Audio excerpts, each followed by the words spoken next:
Want to continue this conversation about the impact of the earthquake in Turkey and in Syria. Governments, including Canada's federal government, have been pledging support. And Ravi Singh is the founder and CEO of the Sikh international non-profit aid and relief organization Khalsa Aid. And he is on the ground in Turkey right now. And because of the time difference, I did speak with him earlier, and here is part of that conversation.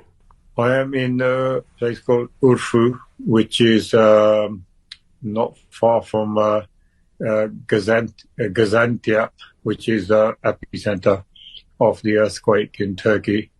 And it was a journey to get here today because we've booked it last minute. Yesterday, our team from Iraq reached 2 days ago. And so we are not far from the main epicenter. We are in quite an affected area in Turkey.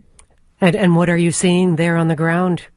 Yeah, as soon as we arrived here at 6 p.m. Today, we saw, passing through an area like a rubble all over the place, people sitting on the streets, people keeping out of their homes. And when we reached our point of contact, there was a huge truck full of blankets, which we transported from our headquarters. Iraq headquarters earlier in the day. It is very, very cold. As soon as the blankets arrived, people are waiting for the distribution.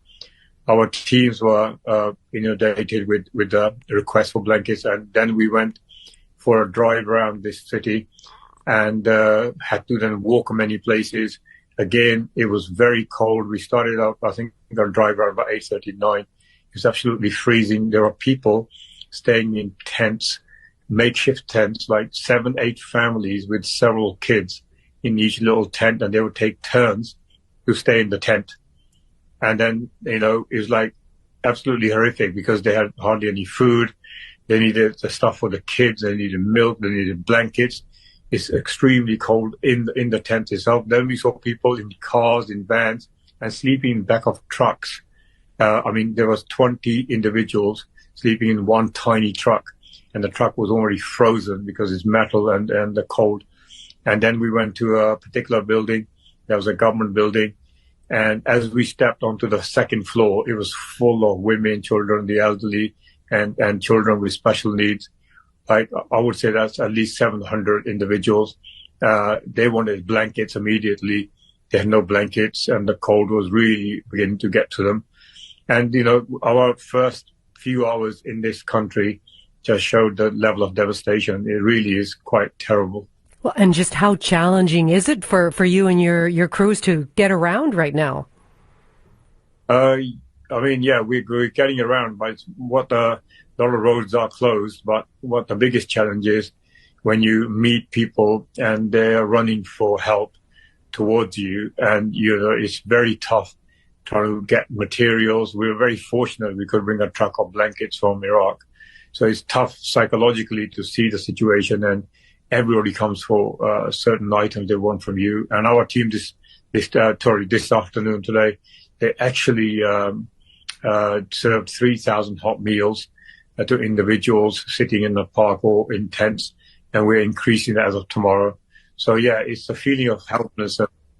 This feeling of helplessness. Oh my goodness, what a picture you paint. Now, Ravi, I know we're having some difficulty with communication with you over there. If people listening in Vancouver right now want to help, what can they do? Where should they be directing their efforts?